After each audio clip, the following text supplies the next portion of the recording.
भाइयों नमस्कार, मैं जितेंद्र कुमार।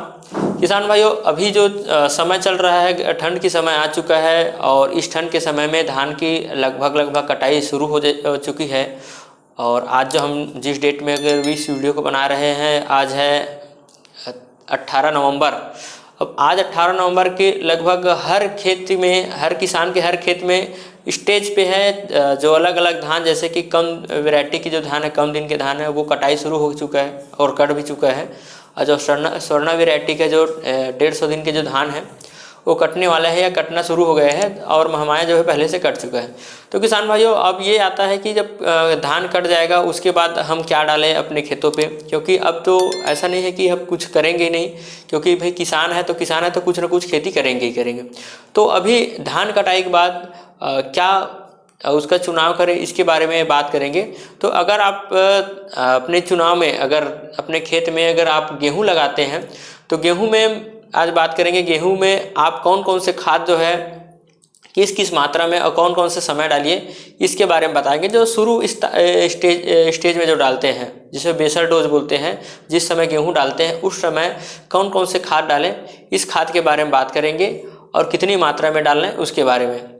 तो किसान भाई आइए बने रहे हमारे साथ वीडियो में। और अगर आप हमारे चैनल में नए हैं तो हमारे चैनल को सब्सक्राइब कीजिएगा, वीडियो को और दूसरे किसानों तक शेयर कीजिएगा। तो चलिए बात करते हैं तो गेहूं में लगने वाले खाद के बारे में।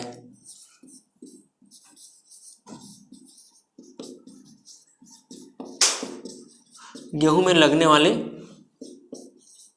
खाद जो मुख्य रूप से जो लगता है, तो इसमें जो लगता है हम बात करते हैं NPK और ZS, है ना। तो इसमें आता है नाइट्रोजन, फास्फोरस, पोटास, जिंक और सल्फर। इन पांचों पोषक तत्व जो है गेहूं के लिए बहुत इंपॉर्टेंट है। अब इसमें बात करेंगे कौन कौन से किस किस चीज़ में काम आता है। तो किसान भाइयों, सबसे पहले हम जाते हैं N का मतलब होता है नाइट्रोजन। नाइट्रोजन जिसको हम लोग यूरिया के नाम से जानते हैं, यूरिया के नाम से जानते हैं। और ये मुख्य पोषक तत्व है हमारे गेहूं के लिए। और इसको हम यूरिया को इसमें गेहूं में बेसल डोज में डाल सकते हैं। अब यूरिया को डायरेक्ट यूरिया के रूप में नहीं डालना है, आपको डालना है जो दूसरा आता है P और तीसरा आता है K। ये तीनों को हम जो बोलते हैं NPK, जिसको बोलते हैं DAP के रूप में। हमें जो है NPK जो है डाई अमोनियम फास्फेट करके इसका नाम आता है, डाई अमोनियम फास्फेट, है ना। DAP का फुल फॉर्म होता है। इसको आपको क्या करना है, ये DAP के रूप में डालना है, NPK के रूप में, मतलब DAP के नाम से आता है NPK के रूप में। अब इसमें आप किस टाइम में डालिएगा, सबसे पहले अगर आपको ज़्यादा अच्छा रिजल्ट चाहिए तो आप जो है NPK जो DAP जो आता है उसको आप गेहूं के जिस समय दाने डाल रहे हैं उसी टाइम में डालिएगा। या तो गेहूं के साथ मिक्स करिएगा, या तो फिर जैसे गेहूं के बीज डाल लिए उसके बाद इसका DAP को डालिएगा। अब इसमें हम एक एक करके बात करते हैं। यूरिया तो क्या करता है, पौधा का ग्रोथ के लिए काम आता है। दूसरा होता है हमारा फास्फोरस। फास्फोरस जो है, यहाँ पे हम फास्फोरस लेंगे। फास्फोरस जो रहता है जड़ की वृद्धि में काम आता है। जैसे कि अगर आपने बुआई में ही अगर फास्फोरस डाले, मतलब DAP डाले, तो इसमें क्या होगा, वो क्या करेगा, जैसे जड़ निकलेगा उसे फास्फोरस तुरंत मिलेगा और उसका जो वाइट रूट है, जो सफ़ेद जड़ रहता है उसमें भी गेहूं में, वो ग्रोथ करेगा। और जब जड़ विकास करेगा तो पौधे विकास करेगा, और पौधे विकास करेगा तो कण से ज़्यादा आएगा, और कण से ज़्यादा आएगा तो पौधे भी हाइट भी अच्छा बढ़ेगा, मजबूत रहेगा, और साथ ही साथ ज़्यादा से ज़्यादा बाली आएगा। तो इसका जो शुरुआती स्टेज जो होता है उसमें ज़्यादा हमें क्या करना चाहिए, NPK डालना चाहिए। उसके बाद आ जाता है पोटास। अब पोटास जो है MOP के नाम से आता है, म्यूरेट ऑफ पोटास, MOP ऐसे टाइप से नाम से आता है। तो किसान भाइयों, जैसे कि हम NPK डालते हैं तो इसमें अगर 18-46 डालते हैं तो 18% यूरिया की मात्रा मिल जाता है और 46% हमें फास्फोरस की मात्रा डलता है, लेकिन इसमें पोटास की मात्रा नहीं डलता है। तो आप जो है पोटास की जो है जो मात्रा है, क्योंकि पोटास के बारे में भी बात करूँ, पोटास क्या करता है, ये पोटास होता है, के को बोलते हैं पोटास।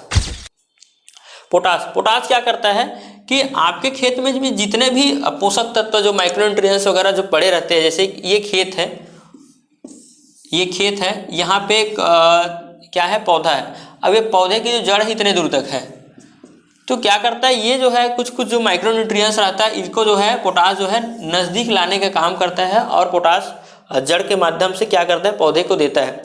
साथ ही साथ पोटास जो है पौधे को मजबूत भी करता है, और पौधे मजबूत के साथ ही साथ एक पौधे के ग्रोथ में भी काम आता है। तो इसका जो डोज है, हाँ इसकी भी डोज के बारे में बात कर दें। यूरिया का आपको डालना है 20 kg, इसको डालना है, अगर अलग अलग डाल रहे थे नहीं तो फिर आप ये जो है ये 50 kg के एक बैग आता है 50 kg का, ये 1846 ये आप डाल लीजिए एक बार। पोटास की रेट बहुत बढ़ चुका है, किसान लोग जो है पहले तो अच्छे से डालते थे, अभी भी डालते हैं, बट क्या है अभी रेट इसका बहुत हाई हो चुका है, लेकिन अब रेट पे बात नहीं करेंगे। अभी पोटास को आपको डालना है फर्स्ट स्टेज में डालना है 30 kg डालना है, 30 किलो प्रति एकड़ के हिसाब से डालिएगा पोटास। और ये जो पोटास होता है आपको बताया कि ये माइक्रोन्यूट्रिएंट्स वगैरह जो भी पोषक तत्व जो बाहर में पड़े हैं उन सबको ला कर देने का भी काम करता है, प्लस ये उसका पोटास की जो है कमी जो रहता है उसको दूर कर देगा, क्योंकि ये जो है बेसिक जो इम्पॉर्टेंट मुख्य पोषक तत्व में ये तीनों आते हैं। तो ये NPK जैसे डालेंगे 1846 इसमें पोटास नहीं होता है, तो आप 30 किलो अलग से पोटास इसमें डाल लीजिएगा। इसको कब डालिएगा, आप चाहे तो आप इसी के साथ डालिएगा बुआई के टाइम में, या तो फिर आप यूरिया के साथ में जब फर्स्ट टाइम में जब डालना है उस टाइम में डालना है। ये हुआ। उसके बाद आता है चौथे नंबर पे हम बात किए थे जिंक की बात करें, जिंक किस किस चीज़ में काम आता है, तो किसान भाइयों जिंक जो है इसमें ज़्यादातर क्लोरोफिल को लाने के काम करता है, क्लोरोफिल के काम करता है, मतलब जैसे क्लोरोफिल वगैरह उपलब्ध कराता है। मतलब शॉर्टकट में अगर बात किए तो पौधे को हरा करता है,